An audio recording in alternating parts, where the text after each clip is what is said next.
শবনম বুবলির দ্বিতীয় বাচ্চার ইস্যুতে অপু বিশ্বাসের একটা অডিও কল রেকর্ড কিন্তু ইতিমধ্যেই নেট দুনিয়ায় ভাইরাল হয়ে গেছে। যে এই ফোন কল রেকর্ডটা নিয়ে কিন্তু বিভিন্ন লোক বিভিন্ন আলোচনা কিন্তু ইতিমধ্যে শুরু করে দিয়েছে। তবে সেই ফোন কল রেকর্ডে কি এমন রয়েছে যেটা নিয়ে মানুষ এত আলোচনা করতেছে?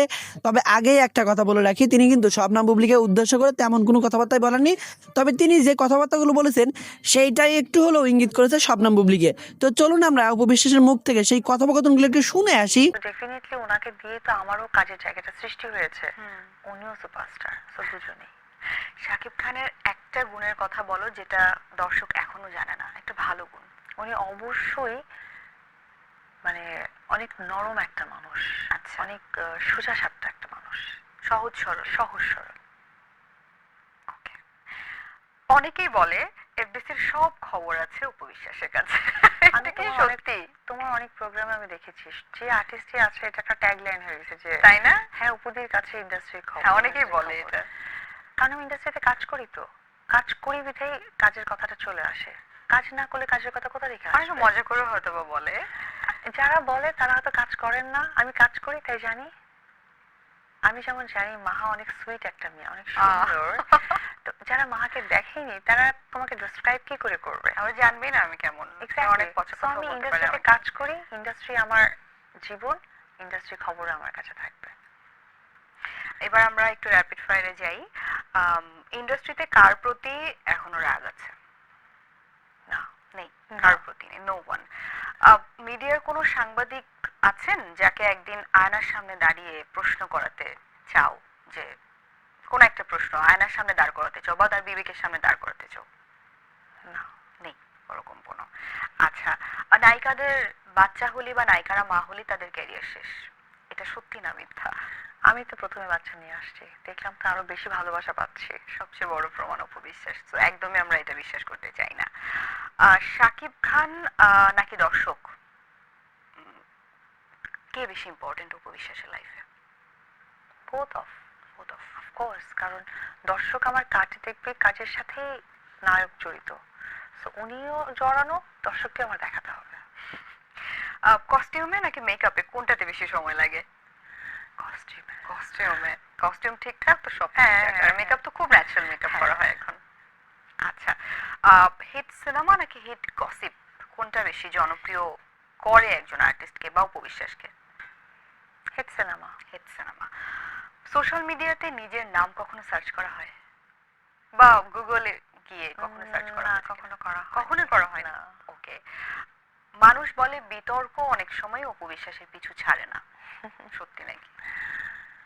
হয়তো বা। বা আমরা বলতে পারি আমি আলোচনা আসলে কখনো ফেসবুকে আছি, উপবিশ্বাসের। বাট অতটা না। আমি একটু আচ্ছা। মানে আমি হয় না যে আমার টাইম ওয়েস্ট মনে হয়, সো একটু ফেসবুক থেকে দূরে থাকি আমি। শুনি জানি, বাট আমি অত বেশি ইনভলভ না। এই উত্তরটা আমি জানি, তারপর জানতে চাই আসলে যে নিজের কাছে কি মনে হয় ক্যারিয়ারের শুরু থেকে এখন পর্যন্ত আলোচনা বেশি হয়েছে, মানে প্রশংসা বেশি পেয়েছে নাকি বিতর্ক বেশি পেয়েছি? নিজের কাছে কি মনে হয়? শুরু থেকে এই পর্যন্ত মানে আমার বাচ্চা পর্যন্ত হুম, প্রচুর আলোচনা পেয়েছি, কাজের ভালো মন্দ।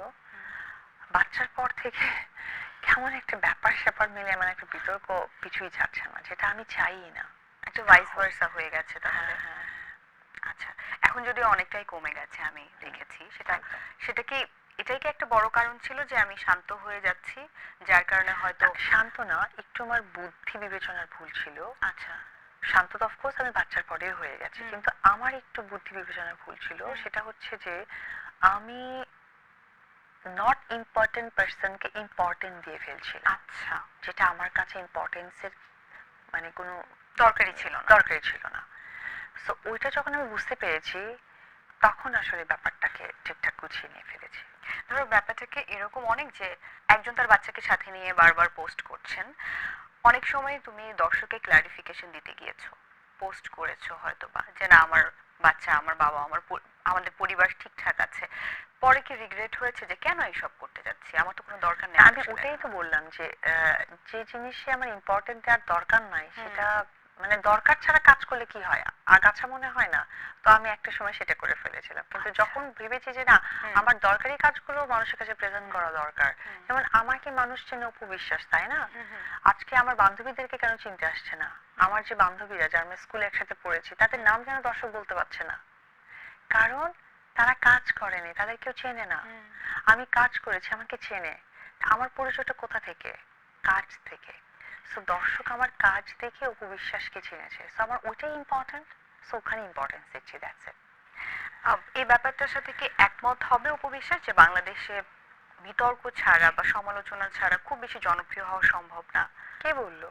একদমই না। আমি যখন কাজ স্টার্ট করেছি, সুপার ডুপার হিট যেত, এক ঈদে 4টা সিনেমা এক আর্টিস্টের রিলিজ হতো, এবং বাম্পার হিট, সুপার হিট, এই তকমাগুলো লেগেছে। এটা আমি তো বলার কেউ নই, প্রযোজকরাই বলেছেন। এখনো সিনেমা পাড়াতে এই কথাগুলোই আসে না। আমার কাছে মনে হয়েছে কাজ হয়েছে, সুপারহিট হয়েছে, দর্শকদের কাছে পৌঁছে গেছে। বিতর্ক যদি হইতো তাহলে প্রচুর বিতর্ক লিস্ট ছিল, সাকসেসফুলি কেউই দাঁড়াতে পারেনি। বিতর্ক আসলে বিতর্কই, নেগেটিভিটি নেগেটিভিটি, এটা কখনো পজিটিভ ভাইবস আনে না। দিদি, এবার একটু সিনেমার সংকট নিয়ে কথা বলতে চাই।